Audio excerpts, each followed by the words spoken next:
You all enjoyed the video presentation. We'll screen the second video later this morning.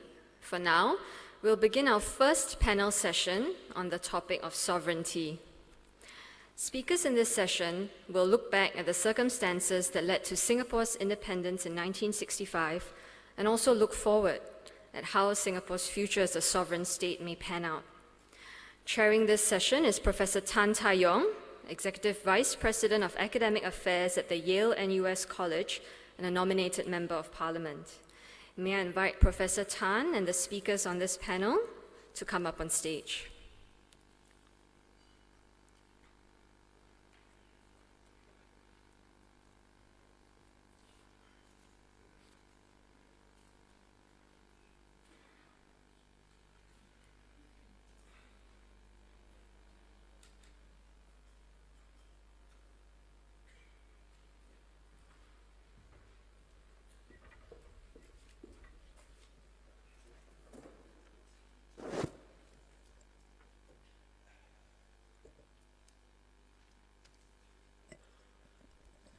Good morning. Welcome to this first panel discussion on sovereignty. Let me begin by making reference to the survey that we have just seen presented, or part of the results being presented. It seemed to show, and when I read the report in the newspapers this morning, that not many people remember events that happened further back in our history. Of course, people remember separation, writing of the pledge, but there were also low levels of awareness of things that happened in the 50s and the 60s, and this is perhaps a good starting point for this conference to talk about sovereignty, because we must be reminded that sovereignty is not a natural state of affairs for Singapore, but it was unexpectedly thrust onto Singapore in 1965, as so eloquently elaborated by Janadas this morning. When Singapore separated from Malaysia in 1965 to become an independent sovereign state, it entered into a state of being that was a major departure from its long historical experience. For most of its 700-year history, Singapore has always been part of something larger. As a primary or secondary port serving regional trading networks, as part of regional classical empires such as the Srivijaya, Majapahit empires. It was also part of the British Empire in Asia, and during the Second World War, it was Sionantao, part of the Japanese Empire. Emerging out of colonialism, Singapore's first instinct was not to search for separate statehood. It was thought inconceivable by all concerned, the departing British, the Malayans, and all shades of political opinions in Singapore, that Singapore could not survive as an independent entity detached from its hinterland. So it was Malayan nationalism, not Singaporean nationalism, that was talked about in the 1950s and the early 1960s, leading to Singapore being part of Malaysia in 1963. But by 1965, Singapore was out of Malaysia and has since been an independent sovereign state. 50 years on, despite the multitude of uncertainties that accompanied its unexpected birth as an independent state, Singapore is now an established member of the international community. But will Singapore's sovereignty as a small city-state be subjected to new challenges? How will the absence of a hinterland, the intractable forces of globalization, and the severe limitations of its small size impact on Singapore's existence as a city-state? And mind you, Singapore is one of only 3 sovereign city-states left in the world, the other 2, Monaco and the Vatican. So what does the future augur for Singapore as a sovereign state? Will the future eventually see a return to history, when circumstances will compel Singapore to once again be part of a larger entity in order to survive? To discuss these questions, we have 2 distinguished speakers who will share with us their thoughts on the future of Singapore's status as a sovereign state. I will introduce our first speaker first, Mr. Bilahari Kausikon, Ambassador at Large and Policy Advisor in the Ministry of Foreign Affairs. Mr. Kausikon retired as Permanent Secretary of the Ministry of Foreign Affairs in 2013 after a long and distinguished career that saw him serve in a variety of appointments that included Perm Rep to the UN and Ambassador to the Russian Federation. In recognition of his sterling service, he has been awarded the Public Administration Medal Gold and the Meritorious Service Medal by the Government of Singapore. It gives me great pleasure to invite Mr. Kausikan to present his address.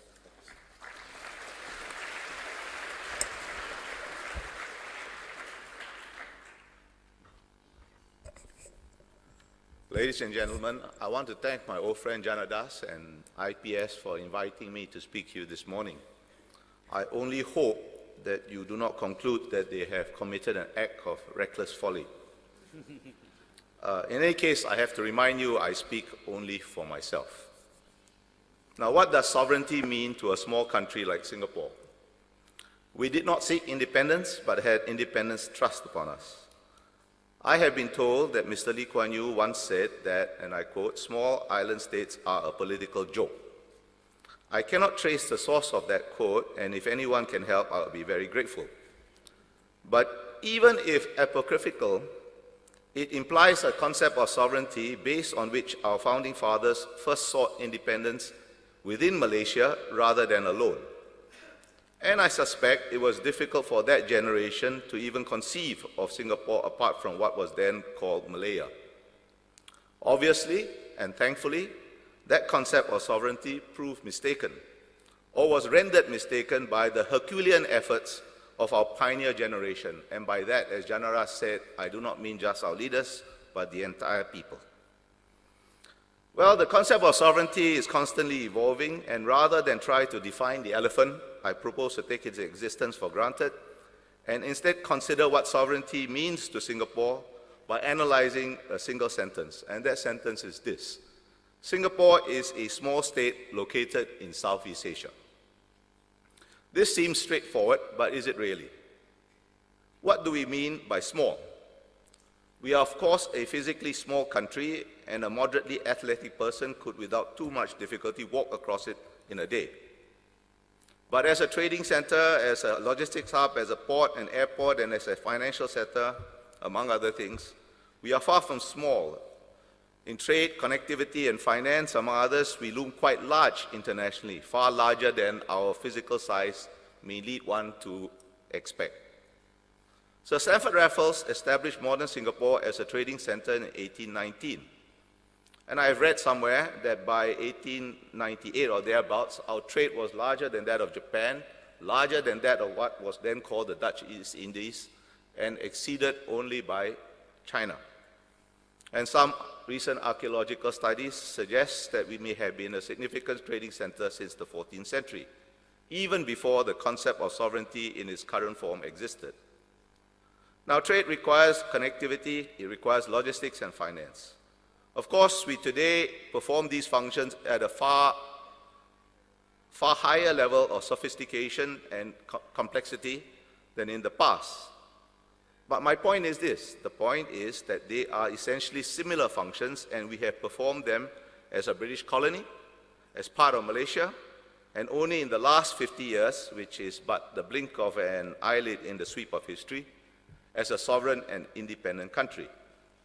There is therefore no reason to assume that sovereignty and independence are necessary conditions for us to perform such functions.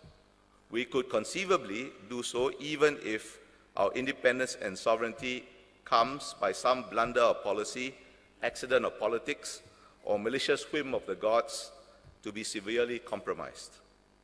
Size, physical size, does matter, and small states are intrinsically irrelevant to the workings of the international system. It is impossible to conceive of a world without large countries like the US, China, India, Indonesia, Brazil, or Russia, or even without medium-sized countries like Australia, Japan, France, or Germany. But the world will probably get along fine without Singapore as a sovereign and independent country. After all, the world has only had to put up with us for 50 years.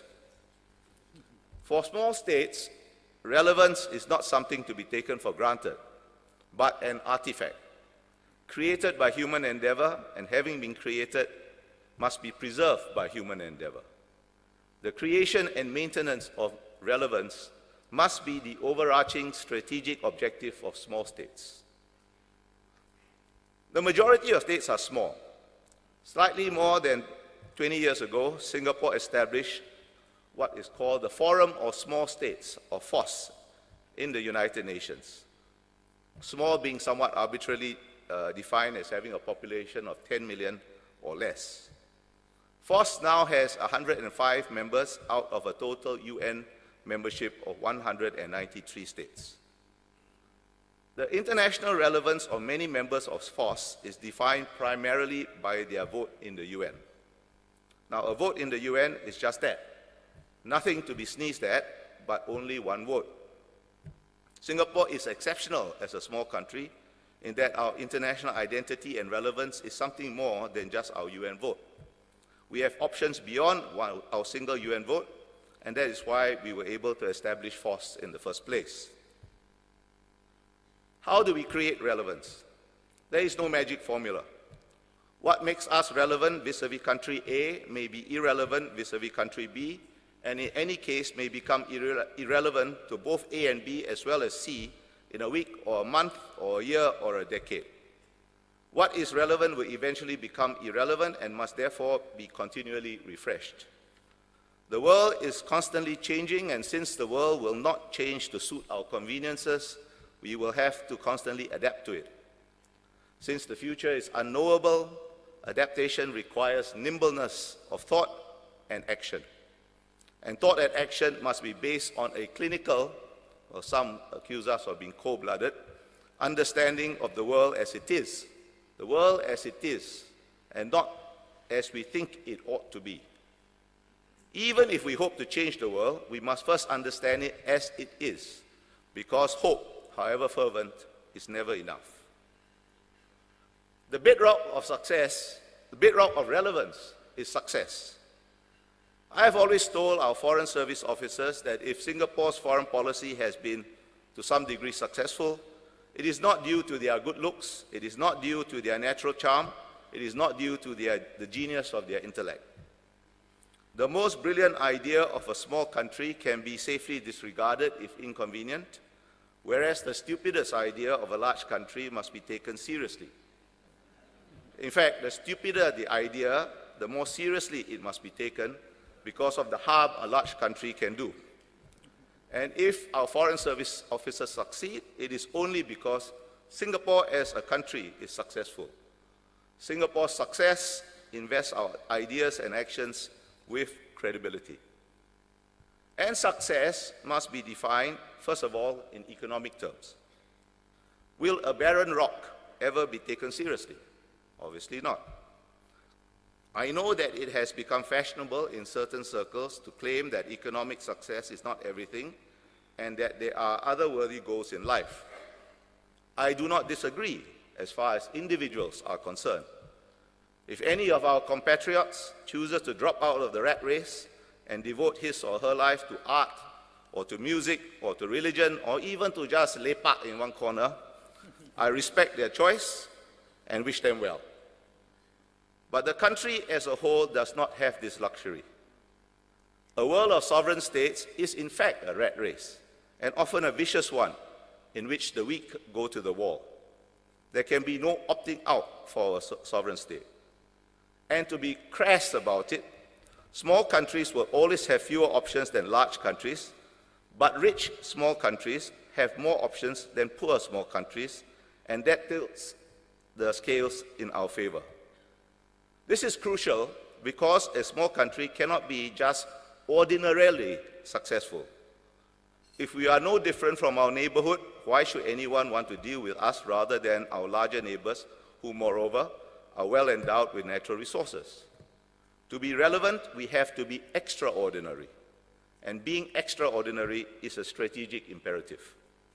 And that brings me to the second part of the sentence with which I began.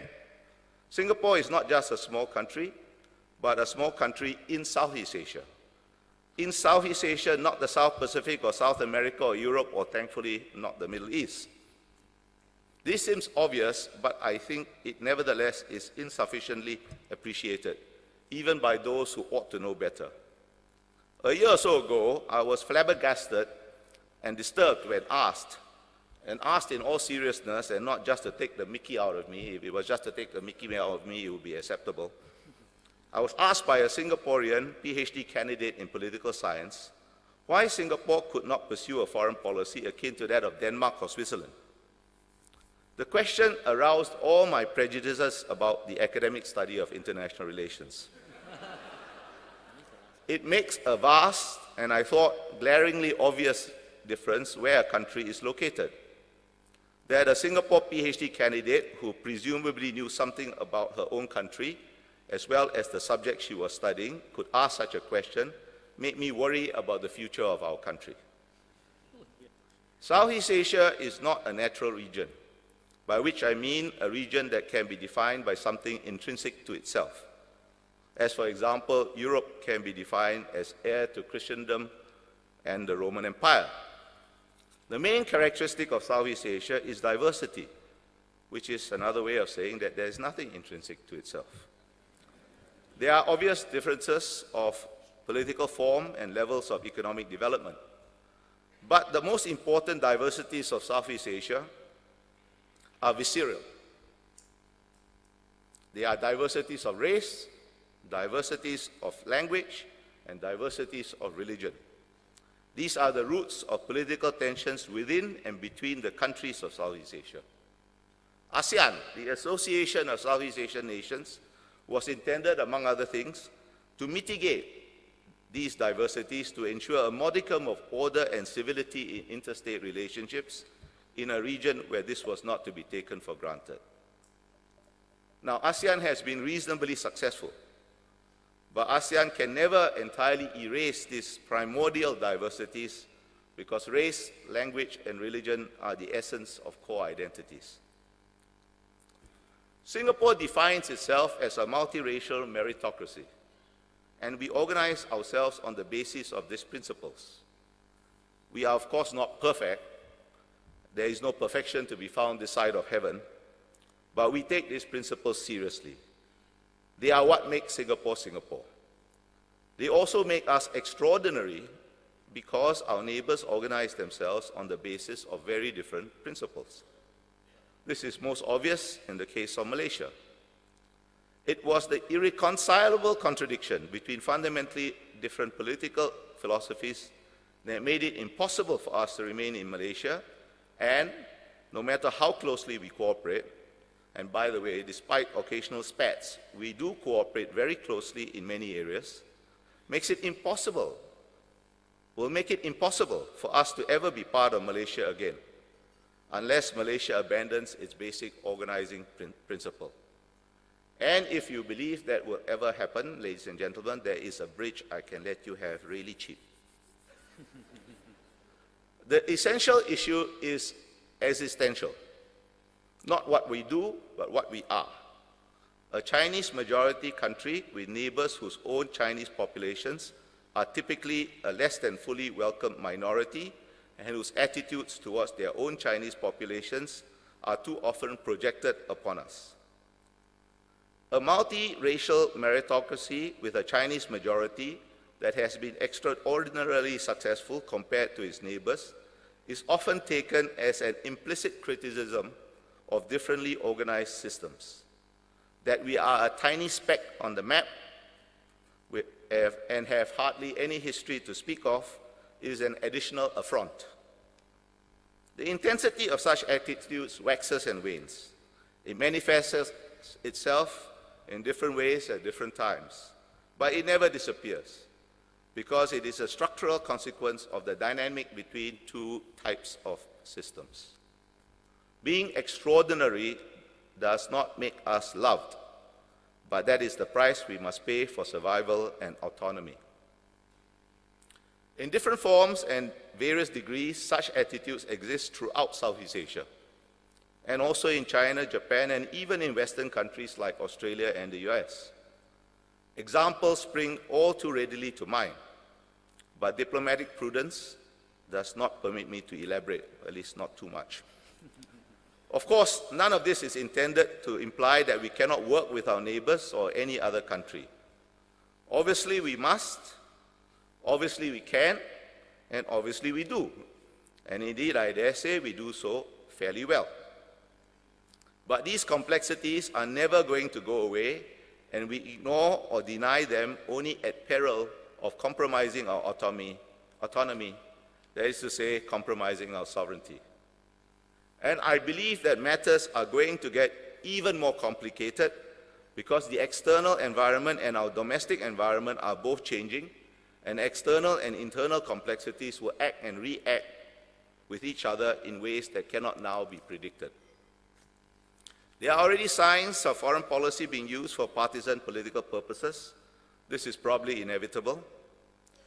Now, domestic debates over foreign policy are not necessarily a bad thing, provided they take place within parameters defined by shared assumptions. Otherwise, it is playing with fire. At very least, it degrades the nimbleness of our responses if we have to argue everything out from first principles every time. Shared assumptions come naturally, almost unconsciously, to countries with long histories.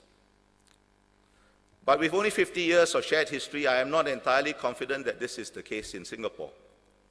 There is something of an intellectual vacuum that is being largely filled by nonsense. We need to be better at educating ourselves about our own history.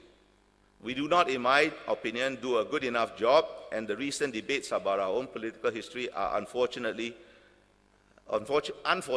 notable only for their utter vacuity. What passes for critical thinking about history is too often simply crying white if the establishment should say black. And social media exacerbates the situation by conflating information with opinion and treating both as entertainment. As our domestic political environment becomes more complex with not only traditional political parties, but civil society organizations and advocacy groups contending in the policy space, opportunities for external influence will multiply. Since the beginning of recorded history, states have always tried to influence each other, sometimes by covert means, but also legitimately and openly through diplomacy. But the lines are not always clear and likely to get even more blurred. The enthusiasms of some, mainly Western diplomats, to whip the heathen, that's us by the way, along the path of righteousness, have already occasionally led them to cross the boundaries of legitimate diplomatic activity. And more fundamentally, market forces are creating economic spaces that transcend national boundaries, most notably between China and Southeast Asia. This is to be welcomed on economic grounds, but will have political and strategic consequences. It is redefining Westphalian notions of state and interstate relations and is stressing ASEAN as powerful centrifugal forces pull members in different directions. As the only Chinese majority country in Southeast Asia, it could pose special challenges for Singapore. Already Chinese diplomats and officials too often refer to Singapore as a Chinese country. We politely but firmly tell them that they are mistaken, and we will continue to do so. But the implications are worth pondering. Thank you, ladies and gentlemen, for listening to me.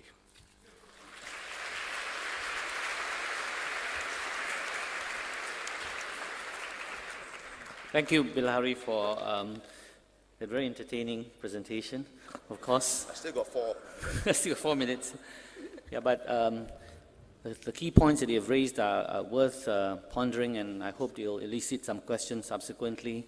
The constraints of size, the need for success, and the contextual implications of where we are located as a state, and the challenges that are coming forth from various quarters, even outside Southeast Asia. I'm going to invite our next speaker, and then we'll have questions and answer after she has spoken. Our next speaker is Professor Evelyn Goh, the Shedden Professor of Strategic Policy Studies at the Australian National University. Professor Goh has published extensively on US-China relations and diplomatic history. East Asian security and Southeast Asian strategies towards great powers are other areas that she has also written on. Her latest book, The Struggle for Order, Hegemony, Hierarchy and Transition in Post-Cold War East Asia was published by Oxford University Press in 2013. We're very happy to have Evelyn back from ANU, and I now would like to invite her to make a presentation. Evelyn.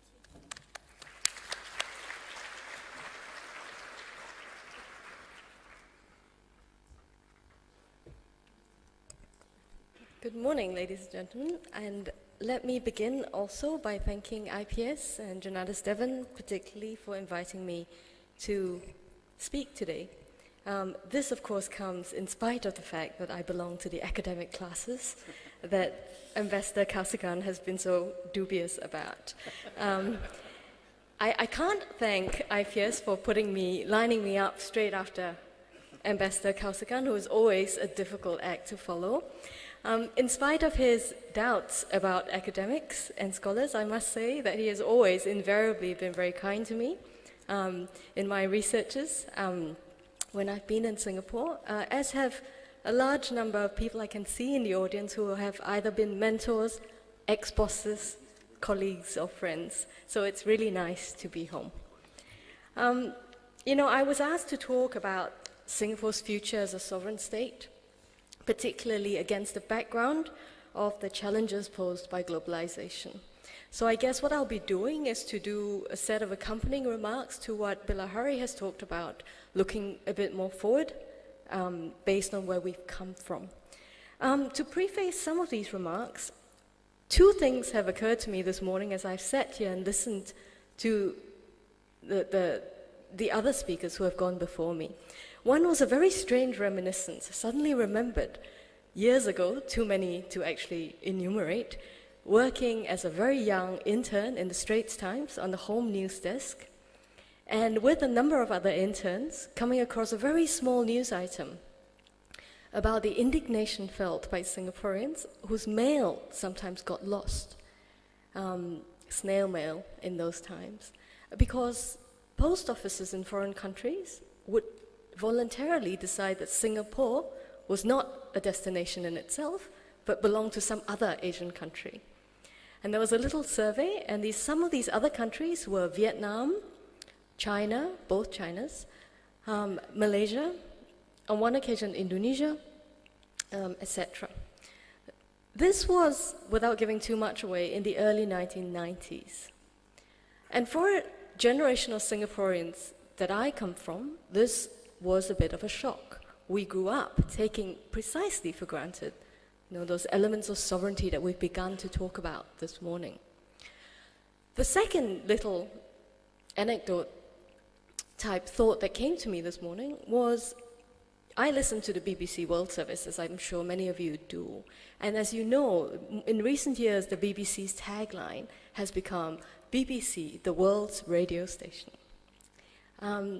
And that seems to me, quite often, to be the aim that Singapore has had over the last 50 years or so, gradually, as it's consolidated over time, to be the world's city. Right? We all know that the BBC is based in London. We all know it's the British Broadcasting Service. But the range of audiences and the range of people who rely on it as the main news source does make that self-claim to being the world's radio station quite credible. And as I know many of the other speakers will talk about later today, that is, that has been Singapore's projection of itself, Singapore's construction of its relevance, that artifact of relevance that Bilahari Kausikan talked about, central to Singapore's identity in the contemporary world. So with that little preface, let me fill in some of the gaps which Bilahari has kind of, jumped over. Being boring and academic, as we've been reminded, I thought we'd start with some definitions, reasonably important. It's already been referred to, this Westphalian idea of sovereignty. I think we've got to start here, because we've got to think about what we mean by sovereignty. We're going to think how this is being affected by globalization and the trends that we live with today. Basically, complicated, too many words kind of definition. It's this idea, essentially, that a nation state ought to have monopoly control over their domestic affairs, right? And where this kind of complicated definition that you can read on the screen leads us to There's two ideas: freedom from external interference, right, and recognition as an autonomous state, autonomous agent in the international system. Some of those ideas have already come across in the videos that we saw this morning. It's easily grasped, very sort of, not a difficult concept. In practice, it's a little bit different. Sovereignty is not a zero-sum idea. This idea of absolute control within a state has never been reality in practice, as practitioners in this room will know. Intervention, interference in domestic affairs are daily occurrences. They're pretty normal. It leads some political scientists to call sovereignty a system of organized hypocrisy. We all ascribe to the ideal of autonomy, but in practice we accept that this is often compromised, right? Sovereignty is also not static. Ideas of sovereignty, what makes the criteria for what makes a sovereign state, have changed over time. We've had this Westphalian model of sovereignty for 350 years. The key markers have evolved over time. We've got to the point where it used to be territoriality. You had to control precisely defined boundaries in order to call yourself a sovereign state. After a while, you had to have a government in power that could fulfill promises, that could make contracts, right, to be recognized as a sovereign state. This then changed. At a certain point in the 20th century, it became quite important what kind of state you were, what your ideology was, whether you were democracy or not, made a difference to the kinds of recognition you would get in the world. And increasingly, of course, in the post-Cold War world, sovereignty has become quite conditional. A lot of it has depended upon whether you could be perceived to protect your own peoples rather than to oppress them, which then opens you up to the possibility of external intervention. I think we all know the examples of these cases. So it's not a static concept. It's also not linear.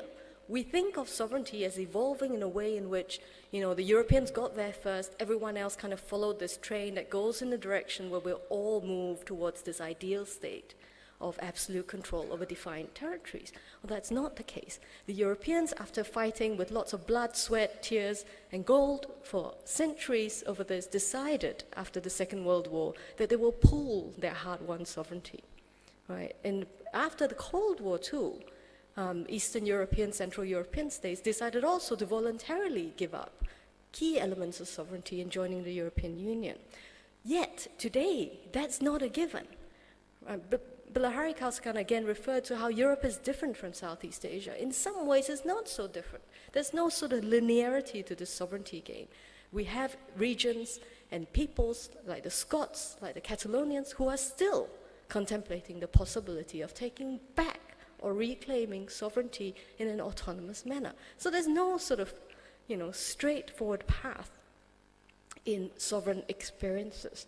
Singapore's experience of sovereignty, I think it's worth noting, was traumatic, obviously. This has been referred to very eloquently by Janada Steven already this morning. That very quick succession of independence, merger, demerger, decolonization, merger, demerger, and independence was a very traumatic exercise in a very short time.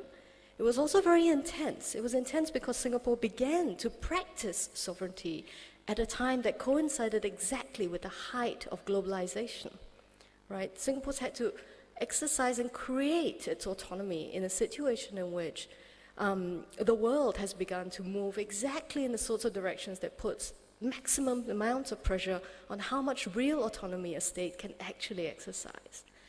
However, for those reasons, as has already been referred to, agility, adaptability, that drive to be extraordinary has made Singapore's experience of sovereignty quite exciting, and I would argue, for reasons that are set out below, quite promising in future as well.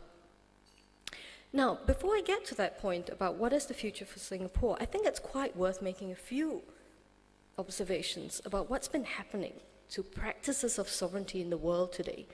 Our experience is unique, but we're never alone.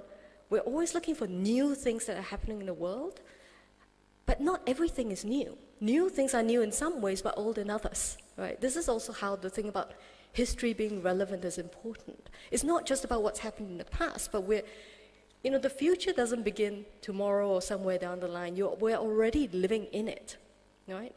So there is nothing that actually has no roots in what's gone on before. And similarly, sovereignty.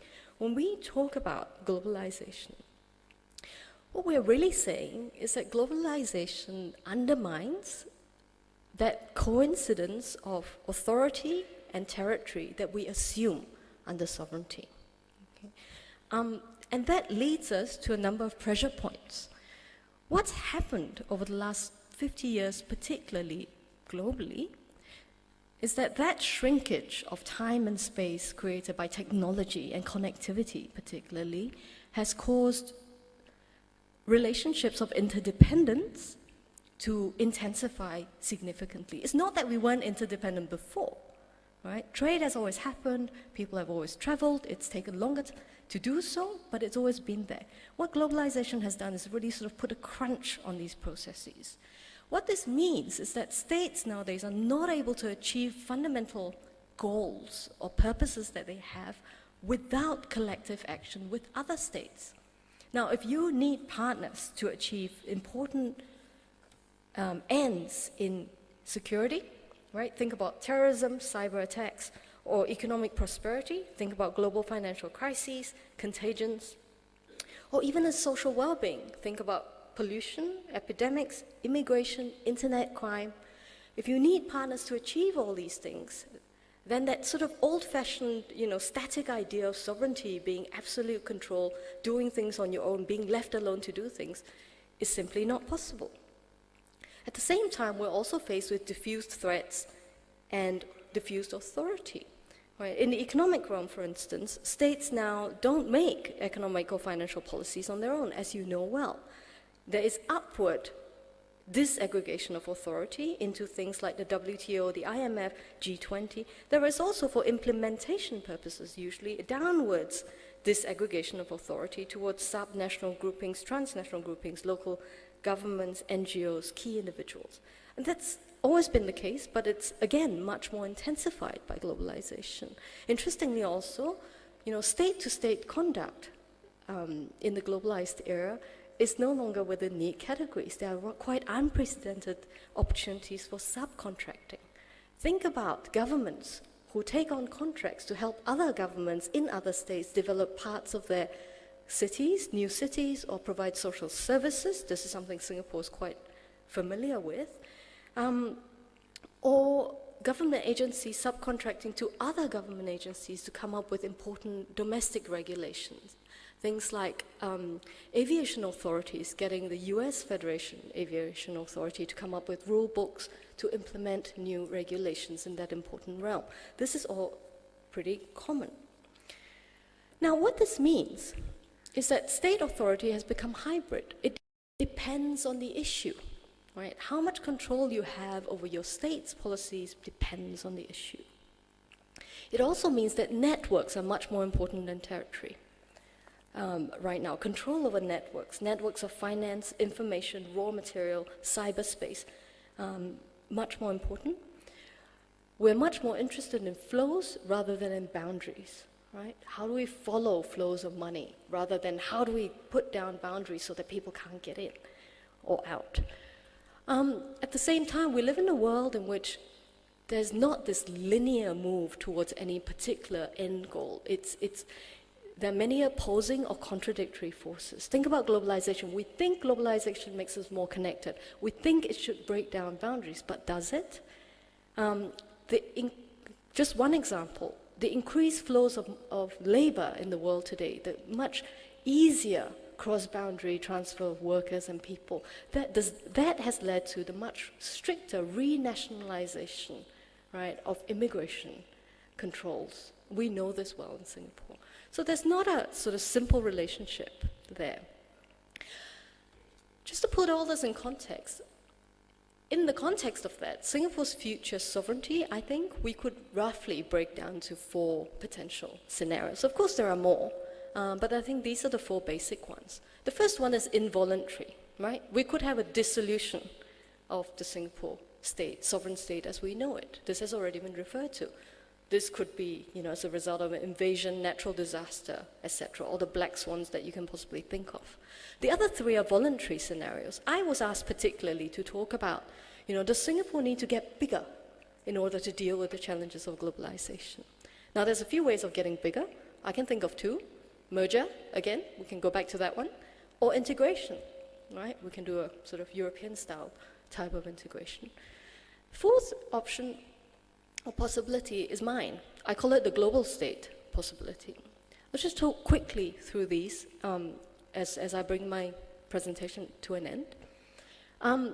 Like I said, I'll talk about only the three voluntary scenarios. There's merger and integration.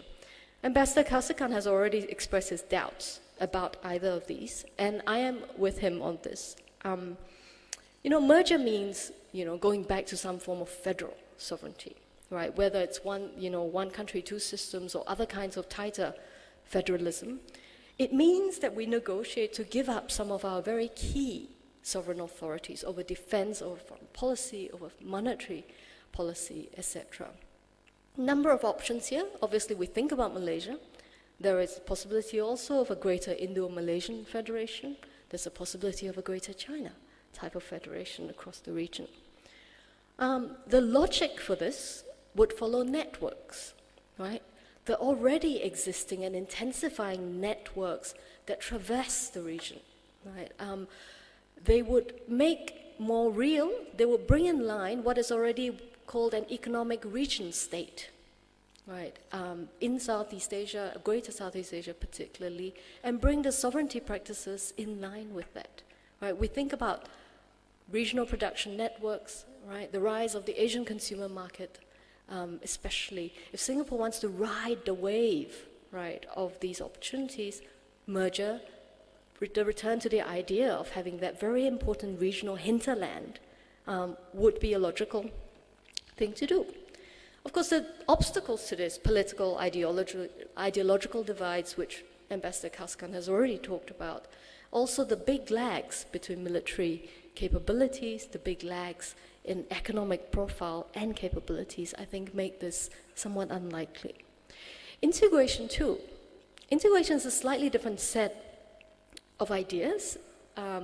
It's about pooling sovereignty, so you don't give up your sovereignty so much as pool it, right? In other words, you commit yourself to negotiating key elements of sovereign authority with the union of states that you commit yourself to. The sort of main model of this, of course, is Europe and the European Union. We could think about greater ASEAN merger, right? Or we could think about a broader East Asian Union akin to the European Union.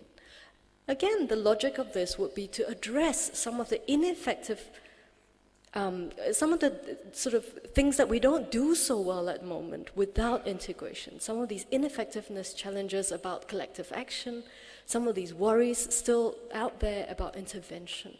What do you do? Well, you embrace your potential enemies close, you keep them closer. Integration is one of those models. Think about France and Germany in the post-World War II period. That was the idea. Again, political will and functional competence are the main obstacles to this kind of very ambitious political project, and I share widespread doubts about this model of integration being a viable or likely future for Singapore or the region.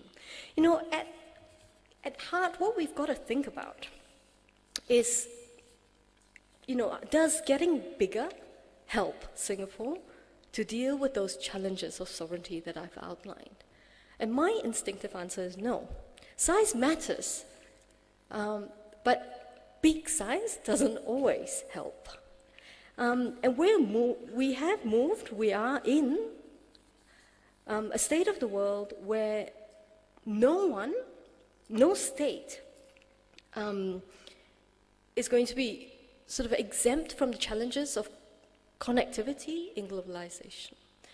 That means that how big you are is probably less important than how plugged in you are and how well you ride or channel or are able to exploit or use the sort of increased networks and flows in this globalized era, right? So how networked you are as a state is probably the more important question than how big you are. This is what leads me to the fourth scenario of the global state. Okay, I can't think of a good word for this. I'll explain this to you, and then maybe if you can come up with a good, title for it, that would be fine. Global state is my working theme. The aim is to be extraordinarily effective in practicing what I call hybrid sovereignty. Okay, I've already talked about how sovereignty is just not absolute today. But what we want to do is to take that ethos of extraordinary into being extraordinarily effective in navigating this sort of world. Okay, and the logic is simply because all nation states are going to be in that limbo of hybrid sovereignty for a long time to come. All right. So at this point, well, what I said, effectiveness comes from effective participation in global networks and flows. It doesn't come from size alone, or even just from size. So the challenges are significant. A lot of it is about how to leverage these multiple systems of authority to achieve national purposes. A lot of it comes from having to make difficult choices to reconcile contradictions, right? And I'll just end by saying quickly that in the security, economic, and social realms, there will be some very significant but quite different challenges than before for Singapore. And if that's okay, for my IPS colleagues, I'll take a minute to do this in. Security is, of course, the most traditional realm in terms of sovereignty. We want to think about national defense as being purely autonomous. But security is more than just about defense. Singapore has very successfully leveraged on a very variegated set of security strategies over the last 50 years. We've got to the point where, as you all know, we have a strong national defense policy, but we also have very good ties with external security partners. Increasingly, as we develop these ties, there will be sovereignty implications. There will be important choices to make about how far defense agreements, be they joint training, be they technology transfer, defense planning, things like that, how would they affect Singapore's sovereign prerogatives, right? Particularly as the challenges of transboundary security intensify. At the same time, Singapore already acknowledges and uses multiple systems of authority in the defense and national security realms when it comes to territorial disputes, for example. Professor Tomiko is sitting in front here, who has played a very important role in helping to develop and to create international arbitration and to use international arbitration in these disputes. Can Singapore play an even more active role in developing these multiple judicial bodies at the international level, right? And in the economic realm, we are already at the most globalized end of the spectrum in how we exercise sovereignty. The challenges ahead have to do with how to navigate these growing, increasingly complicated economic governance networks that we find ourselves embedded in, right? And here's the debate, right? And I'm sure that the second panel will talk about this. There is this idea that, we lose sovereignty through having to negotiate key elements of our financial or economic policies in these transnational governance networks. We are restrained by international rules and regulations. The alternative argument that has become fashionable in academic circles, perhaps academic circles only, is that we, in fact, in a world where sovereignty is being eroded anyway, we protect it best when we carve for ourselves a role in those governance networks that make the rules. If you can make the rules and codify things, you have a better chance of understanding what you can protect and being able to protect it well. Right? Finally, I think it's in the social realm where the challenges are going to be most complex, because this is where Singapore is going to have to make some zero-sum choices. Right? It's not good when you have to choose one thing over the other. And a number of examples: national identity and labor flows. What are we going to do about, how quickly can Singapore society adapt and absorb outsiders at a rate to keep up with the economy's need for labor. Right? Citizenship versus geography. How to leverage on the talents of Singaporeans overseas, the Singapore diaspora, which is not insignificant, without necessarily requiring them to be based on the island. Right? How do we cultivate global diplomats, state actors, and citizens while keeping them grounded in the realities of Singapore's domestic, social, political economy? Right? These are complex challenges. A lot of them are zero-sum.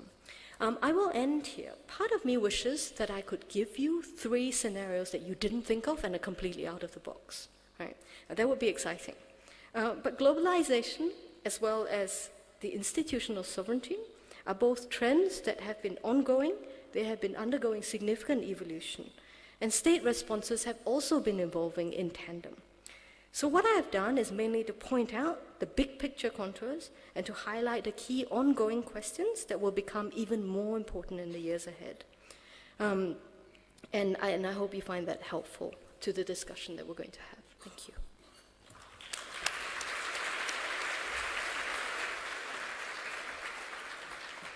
Thank you, Evelyn, for your very insightful analysis of the concepts of sovereignty and how the meanings and forms have changed, and also raising quite intriguing trajectories for Singapore, possible remerger integration, and this very exciting concept of hybrid sovereignty.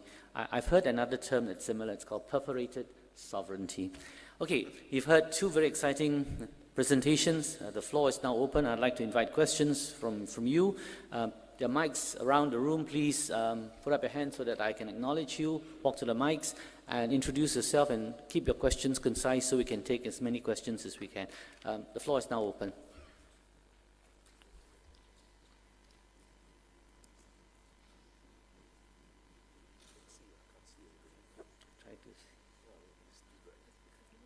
Okay, I see a question at the end there.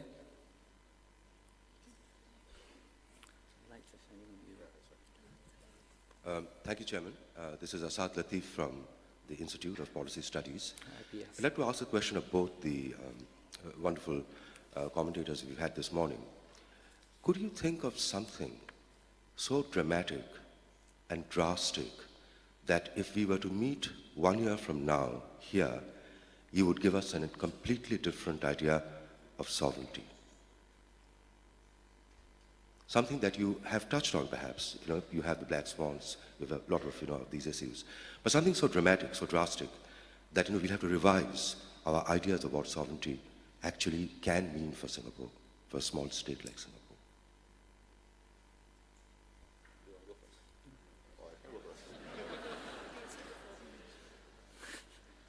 Well, I can think of many things, an alien invasion for some.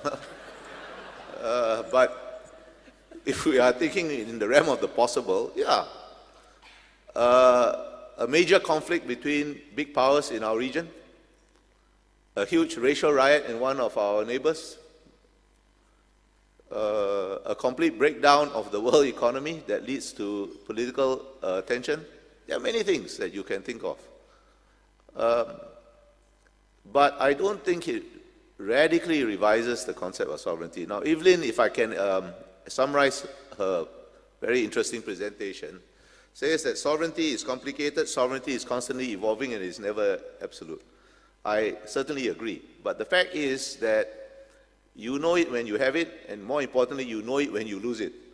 And the most important thing, even to respond to the kind of scenarios I have painted, is that you choose by your own sovereign will to do A or B, rather than have choices forced down your throat. Even if you choose to subordinate your sovereignty to some international organization or international law, it is because I choose as the sovereign to do so. And I don't think these scenarios, short of an alien invasion, which will, reconceptualize how we think of ourselves on Earth, will change that very essential attribute of sovereignty, which is the autonomy to choose. Thank you. Does it just come in, or do I have to? Oh, right. Let me paraphrase Bilahari, because I think I agree with him. And I guess what I've been trying to say is that sovereignty over history has not, it's been quite unusual for there to be a sort of sudden, drastic, dramatic alteration in sovereignty for most states. If you look at it, only two things are constant.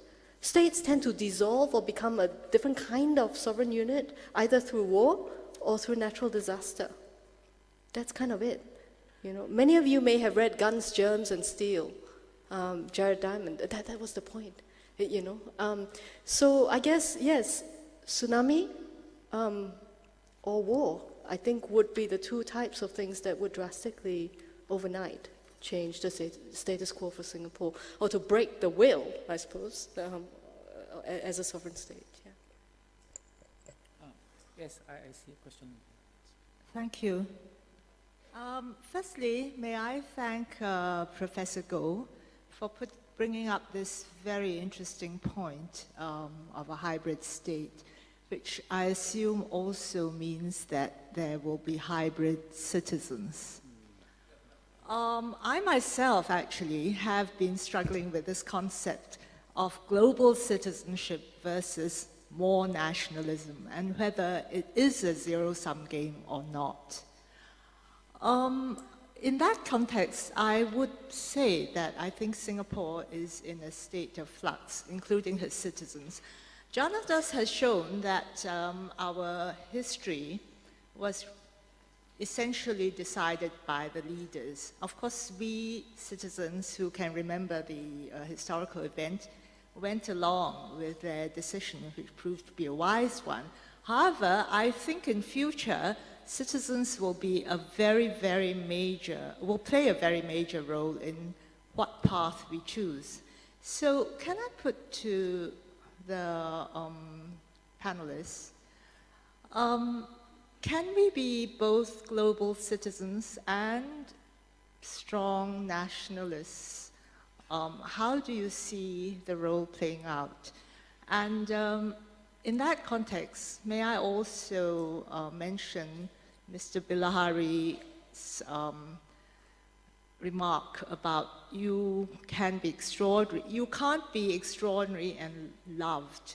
So I take it Singapore chooses just to be extraordinary and unloved. I think if we really want to be good global citizens, we have to look at the soft power, and if we are not necessarily loved all the time, I think we should try not to be too unloved. Thank you. Thank you. Who would like to go first? The question is whether you can be national citizens as well as global citizens, and this whole tension between being loved and extraordinary. Who would like to start? I struggle with the same questions. And I was very much inspired by Amartya Sen, who wrote a book called Identity and Violence about 10 years ago now, I think. And his argument basically was that we don't exist with single identities. None of us do. And again, if we put those ideas together in the globalized era, we're just going to have to live with the idea that we've got to sustain at the closer to the surface than before a series of multiple identities. And it is a struggle, but increasingly state policy, I think, will also have to catch up to make these choices less zero-sum. If only because we want to be able to maximize and, optimalize, if you like, the capacities and resourcefulness and talents that citizens and partial citizens and hybrid citizens may bring at different points in time for the country. So it's not a very satisfactory answer, but it's a challenge that's not going to go away, and many of us already live it on a daily level. And so that's what it is, I think. On the question about, if I may, Bilahari, elbow in on the loved, etc., again, it might be quite useful to, it's always the realist, right? Niccolo Machiavelli is always misquoted as saying to, the prince, this is the classic realist text, he's always misquoted as saying it is better to be feared than loved, right? It's wrong. The correct translation it is easier to be feared than loved. Right? So the loving thing is the real challenge, I think. I'd like to see what Bilahari has to say. First of all, your first point about global citizen and national citizen. Well, I don't disagree. Everybody has multiple identities, but which is the dominant? It probably shifts over time and probably shifts according to a situation and a context. But nationalism is a far more tenacious force than anybody has imagined. I mean, the Europeans thought delusionally that they had conquered nationalism, but it has emerged. Now, this question of being loved or being extraordinary, it's not entirely a zero-sum choice, but it is far more a zero-sum choice in our particular region in Southeast Asia than it could be, let's say, if we were in Northern Europe or in the South Pacific or somewhere else. And it is a zero-sum choice because of the peculiar composition, the way we organize ourselves and the way our neighbors organize themselves. It does create a rather zero-sum situation. You can mitigate it. You can mitigate it by diplomacy. You can mitigate it by creating common interests. You can mitigate it through regional organizations like ASEAN, and this is the purpose of all this. But I do not think you can erase it, because the fact is, let's be Malaysia is organized on the principle of Malay political dominance. We are organized on the principle of multiracial meritocracy. There is a fundamental contradiction between them. Now, if we were a failure, there would be no problem.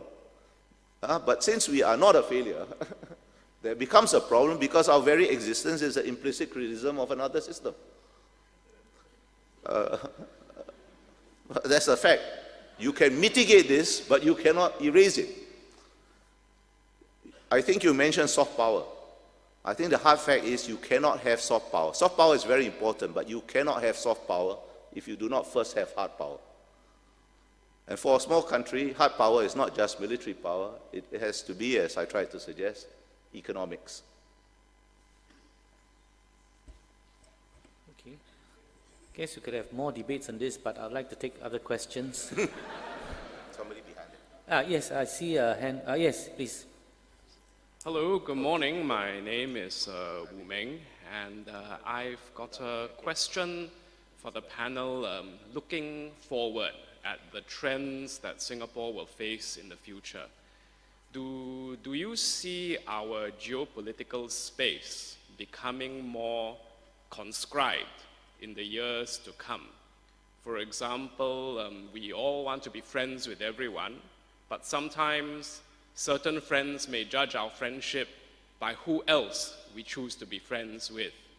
And do you see a situation where we'll increasingly have to choose between great powers in the region? And if so, how can we defer or avoid some of those choices for as long as possible? Okay, is there another element of choice here? You have to go first. Well, I think you have defined the changes in the strategic environment quite succinctly. All the major powers in our region are readjusting their relationships with each other and with states in the region. And that creates a far more complicated strategic environment. To simplify, most fundamentally between the US and China is adjusting their relationships with each other. I don't know how long it will take, although I suspect this is going to take decades before they reach a new equilibrium. And when we do, we will just, all the rest of us, big and small, will just have to take dressing from it. There's not very much choice. But in between, I think we and all the other countries in the region want to have the best possible relationship with each other, with all the major powers. It will get more difficult. It's sometimes more difficult. It's sometimes a little easier. But it's not impossible so far if they can avoid a major conflict. And I don't think either of them is out for looking for conflict. You know, the hard fact is this, if the major powers have too close and too cozy and too loving a relationship with each other, we, the small countries, are screwed. We are also screwed if they fall out and get into fights with each other. Some small level of tension allows us some space to maneuver. And if we fail to take advantage of the opportunity, it is our sovereign failure. I agree with Bahari. Wise. But just to top up the thing about choice, the theme about choice, and you know, here's where I think a country like Singapore has played quite an important role in that great power relationship so far. As an act of shameless self-promotion, let me tell you about the thesis in my book, which Taeyong mentioned. You know, my thesis in the book is what's been happening in East Asia since the end of the Cold War. We've had nearly 30 years of the post-Cold War period. What we've had, basically, is a reification of US hegemony in the region, in spite of China's rise, maybe because of China's rise. And why does the US remain so preponderant in the region? It's not just because it's got the best military, etc., etc. It's because countries like Singapore have consistently, right, bolstered and supported that American role in the region, right? Even if in the immediate time frame, it's not so obvious that that should be done. Right? So that element of choice, of not just putting up with what's shifting in the world, but trying actively to shape certain things, that belief that it's better to have two great powers in the region than just one, right, leads to that constant support of American interest projection in the region. And I think if we can, as Bilahari said, continue this for a while, obviously it's not always in our control, but you know, Singapore's had more room for maneuver in spite of the narrowing geopolitical space than we might have expected over the last 30 years. And hopefully that might be sustained for a while to come. Incidentally, I think the difficult relationship amongst great powers is also China-Japan. And it's not so clear what the Singapore maneuverability is on that one. I think there was another question from that part of the room. Did I miss somebody there? Oh, no, I think he's one of the, yeah. Okay. If not, I'm going to scan onto the other side. Oh, yes, please. Hi, my name is Shitong, and I noticed the discussion today so far has mostly been on the external determinants or factors influencing Singapore's sovereignty. But I would like to ask the panelists what do you think will be the internal factors or domestic factors that will be a prerequisite for Singapore to retain its sovereignty? Okay, the internal determinants of sovereignty. She talked about some social things. The practitioner is going to defer to the professor.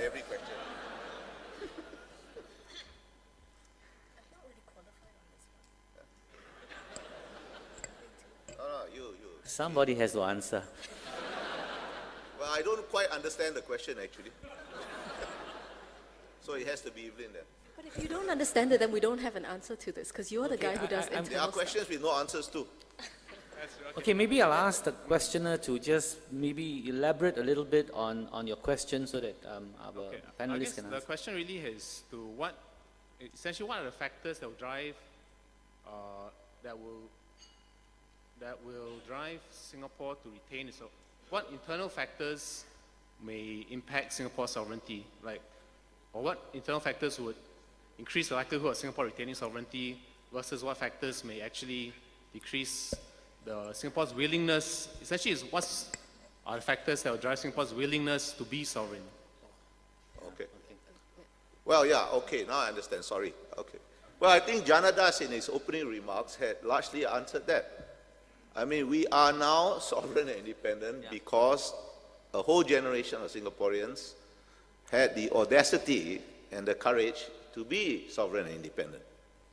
And if we lose that qualities, I mean, it won't manifest itself in exactly the same way because things do change, then we will not be sovereign and independent. I think I alluded to some of this. Well, also our domestic environment is getting more complicated. I did allude to it briefly. There are many more people contending in the political space, and some of them are going to consciously or unconsciously seek external support for various agendas.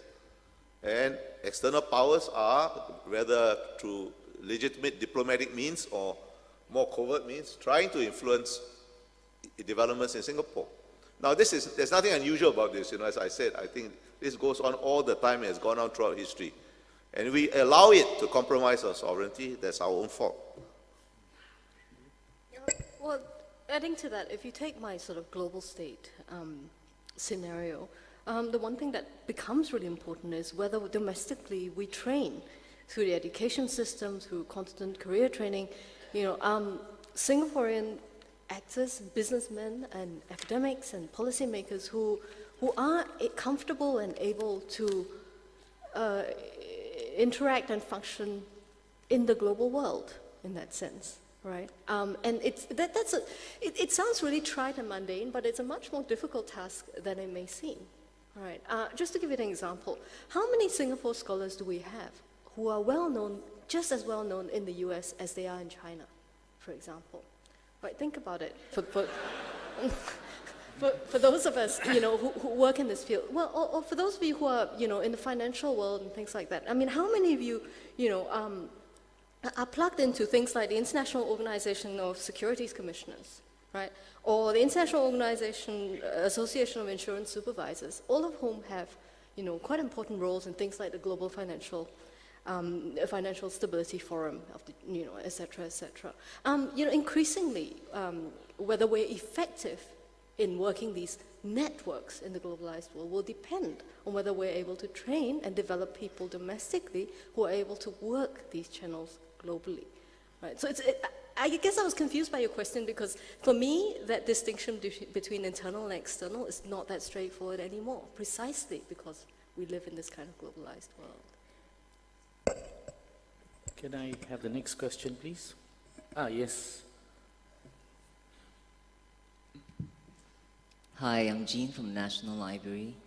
I'm very intrigued by the past and the future of cities, so I just want to ask a retro question on choices. I'm thinking of Athens, I'm thinking of Florence, I'm thinking of Venice.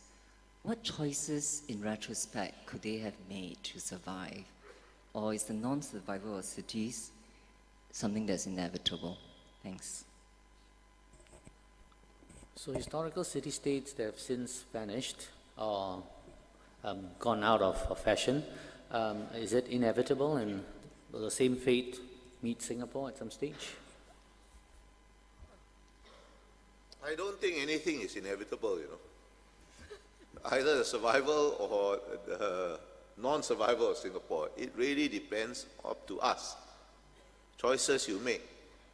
You may make the right choices, you may make the wrong choices, and even if you make the right choices, there may be larger forces that will just sweep you ahead. But I don't think anything is inevitable.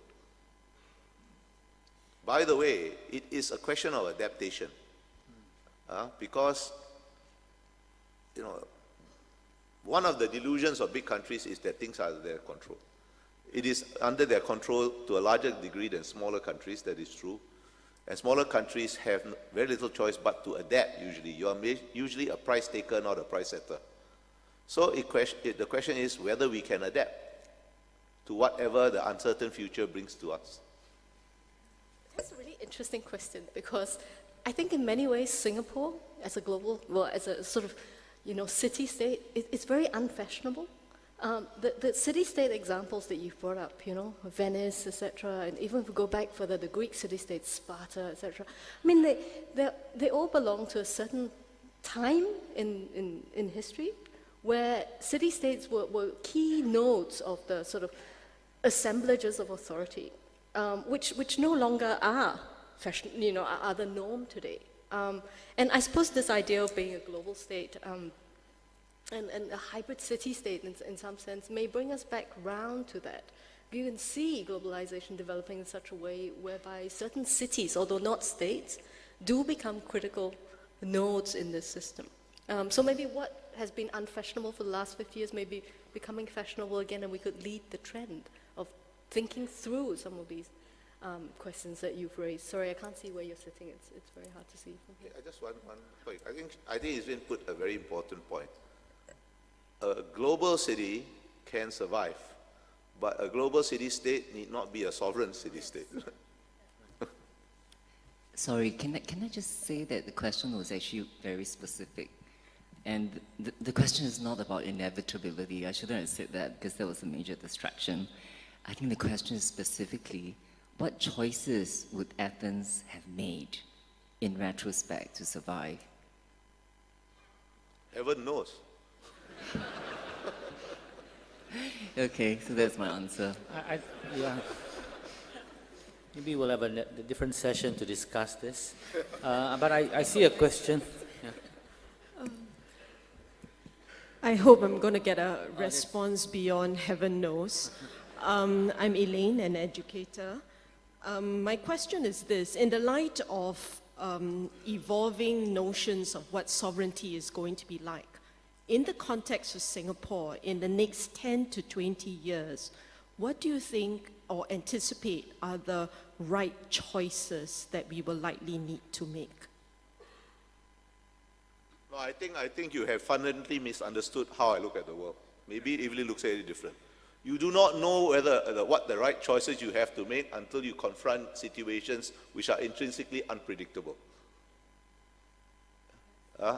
Foreign policy is or the history of a state is a series of adaptations to things that happen. Something happens, you either adapt well or you do not adapt well. For example, somebody asked a question about the major power shifts. You may make the right choices, you may make the wrong choices. You will not know what the choices are, what the options are until you confront a particular situation, because the future is intrinsically unknowable. I think you can build capacity that will give you the basis to exercise the widest number of choices you could possibly exercise when the crunch comes. I think you can also create strategy, right, which is different from tactics, that lays out how you might want to get to the point that you want to get to. But that's all you can do. And I agree with Bilhari that choice itself is quite specific. But capacity and strategy are not. Capacity you can build. Yeah, those things you can build. Yeah. You can keep an open mind, which I think we are closing a bit in Singapore. But, and as Janada said, you can not believe your own propaganda about how great you are and how inevitable this all was. I think that's all the time we have for the discussion.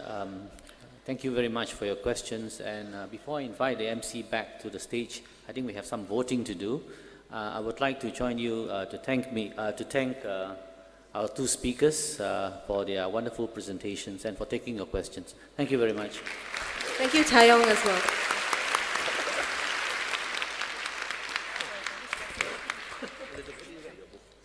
Thank you, Professor Tan, Ambassador Kausikan, and Professor Goh.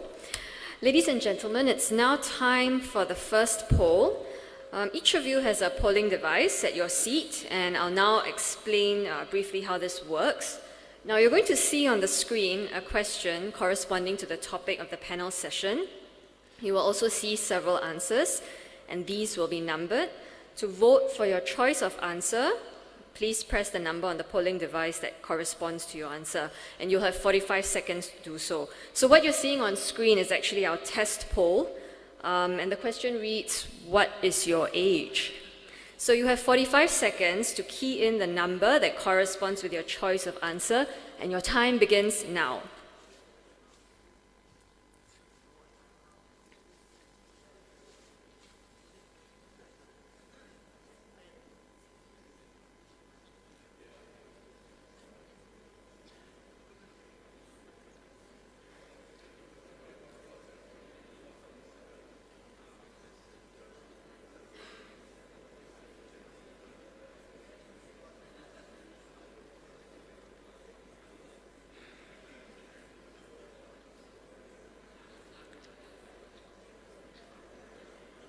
Okay, so voting has closed, and it looks like the majority of us here today are between the ages of 41 and 50. Okay, great. Let's move on to the actual poll question now. And it reads, which option is most viable for Singapore's future as a state? And you may begin voting now.